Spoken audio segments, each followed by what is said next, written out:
টাঙ্গেল এক চটকে দিয়ে উঠতে স্যার ভুল হওয়ার কারণে বলছিস না তুই কি মাছটা এক করে এবারে টাঙ্গেল এক চটকে দিয়ে উঠতে স্যার ভুল হওয়ার কারণে বলছিস না তুই কি মাছটা এক করে আর এটা আপনার এটা কয় নম্বর লাইন থেকে আসছে দুই নম্বর থেকে বের হয়ে এই লাইন এই লাইনটা আসছে না স্যার ওই স্টেশনের 2 নম্বর থেকে এই লাইনে যাওয়ার কথা পয়েন্ট স্যার ভুল হওয়ার কারণে বলছিস না তুই কি মাছটা এক করে আর এটা তো এই লাইন দিবে না ওই স্টেশন থেকে স্যার এই গাড়ির এই লাইনে আসার কথা এই টাঙ্গাইল কলেজে হ্যাঁ ওটা পয়েন্টটা ভুল করে বানানো আমাদের ওটা তো এই লাইনে আসার কথা এটা ছিল আমাকে আর কিছু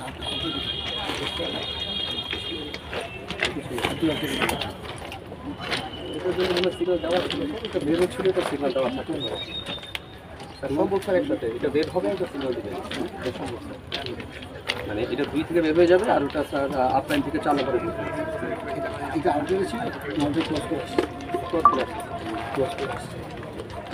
এটা যখন তুমি লাইন ক্লিয়ার দিচ্ছ তখন এটা কোথায় ছিল যখন লাইন ক্লিয়ার দিচ্ছ তখন কোথায় ছিল যখন আমরা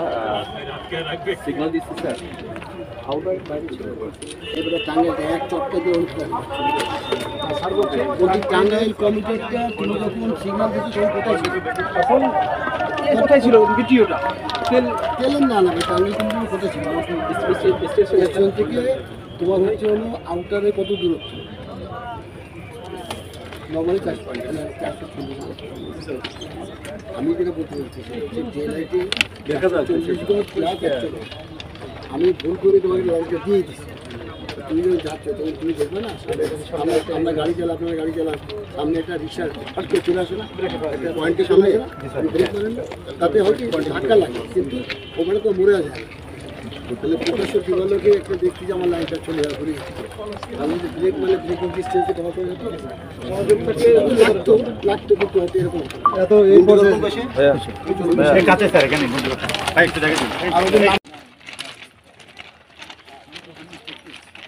আমাদের যে সিস্টেম অফ ওয়ার্কিং আপনারা জানেন যে এটা আমাদের সিবিআই সিস্টেমে অর্থাৎ কম্পিউটার বেস ইন্টারলকিং সিস্টেম ছিল সেটা আমাদের এখানে ডাবল লাইনের কাজে এখন সেটা আমাদের ম্যানুয়ালি কাজগুলো করতে হচ্ছে ম্যানুয়ালি কাজ করতে যাওয়ার কারণে আমরা পর্যাপ্ত ম্যান পাওয়ার ব্যবহার করতেছি এবং অভিজ্ঞ যারা আমাদের তাদেরকে দিয়ে আমরা কাজ করাচ্ছি কিন্তু সম্ভবত তাদের যে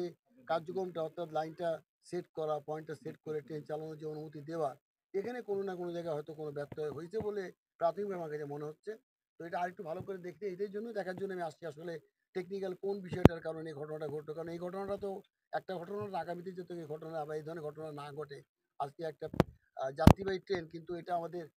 আমাদের এটা মেনটেন্সের জন্য আমরা এটা খালি নিয়ে যাচ্ছিলাম যদি আজকে যাত্রী ভরা থাকতো তাহলে জিনিসটা তো একটু অন্যরকম হতো তো এগুলো আগামীতে যাতে না হয় এই জন্য আমরা